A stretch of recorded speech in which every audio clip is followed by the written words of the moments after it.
Hello दोस्तों, नमस्ते। मैं हूँ शीला शर्मा। आज एक नाच गीत चुटकुला लेकर आई हूँ आप लोगों को सुनाने के लिए। आप लोग उसे फुल आवाज़ करके दोस्तों सुनना। आप सबको पसंद आए तो लाइक शेयर सब्सक्राइब कमेंट ज़रूर करना दोस्तों। ये गाना हम अपने आप खुद लिखे हैं।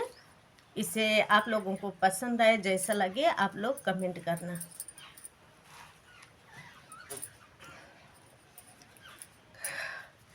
पहला तो लाया बजनूदार मोर बला मुआ। पहला तो लाया बजनूदार मोर बला मुआ। बजनूदार मोर बला मुआ। बजनूदार मोर बला मुआ। पहला तो लाया बजनूदार मोर बला मुआ।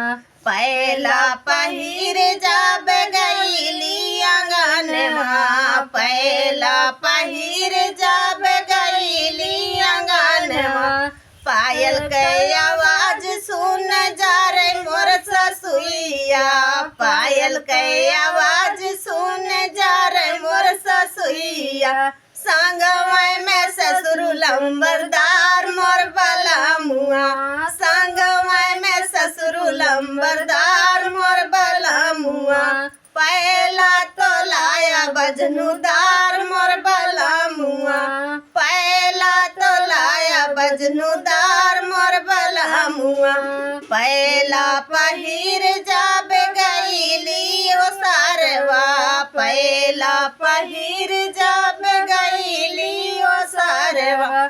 पायल के आवाज सुन जा रे मोर जेठानिया। पायल के आवाज सुन जा रे मोर जेठानिया। संगवाई में जेठ हावलदार मोर बला मुआ। संगवाई में जेठ हावलदार मोर बला मुआ। पहला तो लाया बजनूदार मोर बला मुआ। पहला तो लाया बजनूदार मोर बला मुआ। पहला पहिर जाब गईली दुआरवा। पहला पहिर जाब गईली दुआरवा।